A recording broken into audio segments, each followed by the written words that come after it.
ఇక కేబుల్స్ తొలగింపునకు సంబంధించి ఓ టెలికాం సంస్థ వేసిన పిటిషన్పై మరోసారి తెలంగాణ హైకోర్టు విచారణ జరిపింది. లైసెన్స్ తీసుకున్న కేబుల్స్ తప్ప మిగతావి ఉంచొద్దని హైకోర్టు ఆదేశాలు జారీ చేసింది.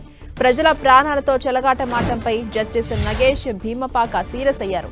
రామంతపూర్లో 5గురు మరణించిన ఘటనను ప్రస్తావించిన జడ్జి బర్త్డే రోజే తండ్రికి తల కొరివి పెట్టిన బాలుడి ఘటనపై ఉద్వేగభరిత వ్యాఖ్యలు చేశారు. కేక్ కోయాల్సిన బాలుడు తల కొరివి పెట్టడం కలచివేసిందన్నారు జస్టిస్ నగేష్. కరెంటు ప్రమాదంపై ఎవరికి వారు చేతులు దులుపుకుంటే ఎలా అని ప్రశ్నించారు. ప్రజల ప్రాణాలకు బాధ్యులు ఎవరని ప్రశ్నించిన జస్టిస్ నగేష్ భీమపాక ప్రతి హృదయం పగిలిపోయింది, అందరం బాధ్యులమేనా అని వ్యాఖ్యానించారు. ఈ ఘటనతో సమాజం సిగ్గుతో తలదించుకోవాలన్న జస్టిస్ నగేష్ భీమపాక తదుపరి విచారణ వచ్చే సోమవారానికి వాయిదా వేశారు.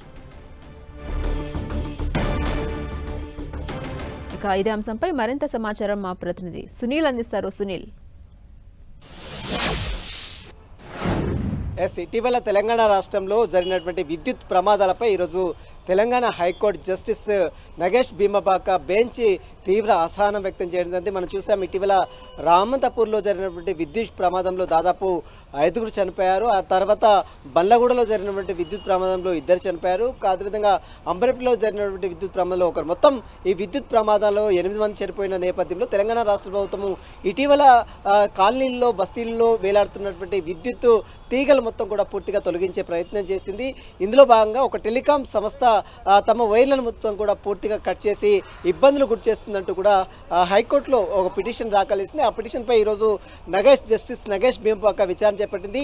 తెలంగాణ రాష్ట్రంలో ముఖ్యంగా హైదరాబాద్ నగరంలో ఉన్నటువంటి కేబుల్స్ కావచ్చు, చాలామంది రోడ్ల మీద బస్తీల మధ్య ఉండడం వల్ల వైర్లు మొత్తం కూడా విద్యుత్ తీగలకు ఆనుకొని చాలా ప్రమాదాలు జరుగుతున్నాయి. కాబట్టి వీటికి సంబంధించిన విషయంలో తెలంగాణ రాష్ట్ర ప్రభుత్వం తమ కేబుల్ను మొత్తం కూడా పూర్తిగా తొలగిస్తుందంటూ కూడా అటు కేబుల్ ఆపరేటర్లకు సంబంధించినటువంటి పిటిషనర్స్ తరపు న్యాయవాదులు ఈరోజు కోర్టు తీసుకురావడం జరిగింది. కానీ గతంలో జరిగినటువంటి విద్యుత్ ప్రమాదంలో 9 ఏళ్ల బాలుడు బర్త్డే వేడుకల సందర్భంగా తన తండ్రికి తలగోరి పెట్టాల్సినటువంటి బాధ్యత వచ్చింది. ఇంత దురదృష్టమైనటువంటి దీన్ని ఎవరు కూడా జీర్ణించుకోలేని పరిస్థితి అని కూడా నగేష్ భీమపాక కొంత ఆవేదన కూడా వ్యక్తం చేసింది.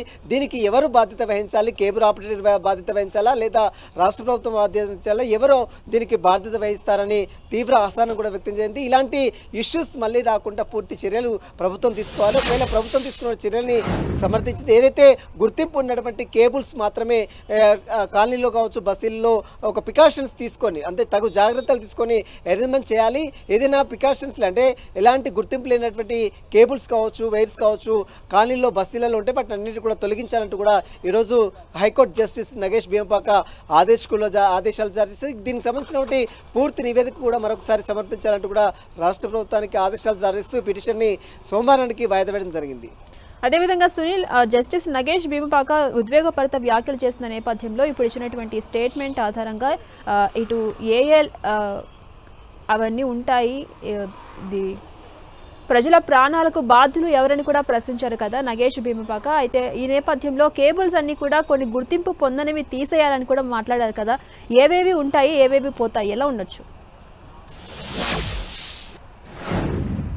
చాలా వరకు ఇంటర్నెట్ సంబంధించినటువంటి కేబుల్స్ కావచ్చు, అది ఎయిర్టెల్, జియో లాంటి కొన్ని టెలికాం సంబంధించినటువంటి కేబుల్స్తో పాటు చాలామంది అనుమతి లేనటువంటి కేబుల్స్ కూడా చాలా రోడ్ల మీద వేలాడుతూ ఉన్నాయి. దీనివల్ల తరచూ ప్రమాదాలు జరుగుతున్నాయి. వీటి మెయిన్ సంబంధించినటువంటి విద్యుత్ తీగలకు ఆనుకున్న నేపథ్యంలో కొన్ని వైర్స్ వాటికి టచ్ అయ్యి గతంలో మనం చూసాం రామంతపూర్లో 5గురు దుర్మరణం చెందారు. కాబట్టి ఈ కేబుల్ మొత్తం కూడా పూర్తిగా ప్రక్షాళన చేసేందుకు ఇప్పటికే రాష్ట్ర ప్రభుత్వము నిర్ణయం తీసుకుంది. ఇందులో భాగంగానే చాలా కాలనీలో ఉన్నటువంటి కేబుల్స్ మొత్తం కూడా కట్ చేసింది. అయితే ఈ కట్ చేయడాన్ని సవాల్ చేస్తూ కొన్ని టెలికాం సంస్థలు హైకోర్టులో పిటిషన్ దాఖలు చేశాయి. చాలా వరకు ఇంటర్నెట్ సేవలు ఆగిపోయాయి, చాలామంది ఇబ్బందులు పడుతున్నారు. కాబట్టి తమ సేవలను పునరుద్ధరించేందుకు ఈ యొక్క కేబుల్ మొత్తం కూడా కట్ చేయకుండా ఆదేశాలు జారీ చేయాలంటూ కూడా కోర్టు దృష్టికి తీసుకుంది. కానీ చనిపోయినటువంటి కొన్ని ఉదాహరణమైనటువంటి సంఘటనలకు సంబంధించిన విషయంపై కూడా జస్టిస్ నగేష్ భీమపాక కొంత ఆందోళన కూడా వ్యక్తం చేసింది, కొంత ఆవేదన కూడా వ్యక్తం చేసింది. చాలామంది చిన్నపిల్లలు సైతం బర్త్డే రోజు 9 ఏళ్ల బాలుడు కూడా ఇందులో చనిపోయాడు. కాబట్టి వాడికి సంబంధించిన బాధ్యత ఎవరు వహిస్తారనే దానిపై కూడా కొంత కోర్టు అసహనం వ్యక్తం చేసింది. దీనికి సంబంధించిన దాంట్లో పూర్తిగా కేబుల్ ఆపరేటర్లు ఏవైతే ఉన్నాయో వాటికి సంబంధించిన అనుమతులు ఉన్న వాటికి మాత్రమే ఉంచాలి. అనుమతులు లేనటువంటి కేబుల్స్ మొత్తం కూడా పూర్తిగా ప్రక్షాళన చేయాలంటూ కూడా రాష్ట్ర ప్రభుత్వానికి ఆదేశాలు జారీ చేసింది. దీనికి సంబంధించిన పూర్తి కౌంటర్ రూపంలో సమర్పించిన తర్వాత ఈ కేసుని మరొకసారి వచ్చే సోమవారం మరొకసారి ఈ పిటిషన్ పై కూడా కోర్టు విచారించే అవకాశం ఉంది. జాన్సన్ అండి. Right, thank you Sunil.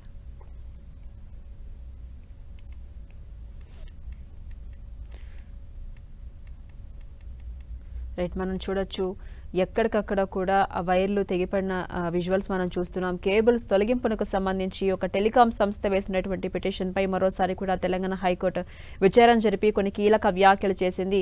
Licence తీసుకున్న కేబుల్స్ తప్ప మిగతావి ఏవి కూడా ఉంచకూడదు అంటూ కూడా గట్టిగా హెచ్చరికలు జారీ చేస్తూ ఆదేశాలు ఇచ్చింది హైకోర్టు.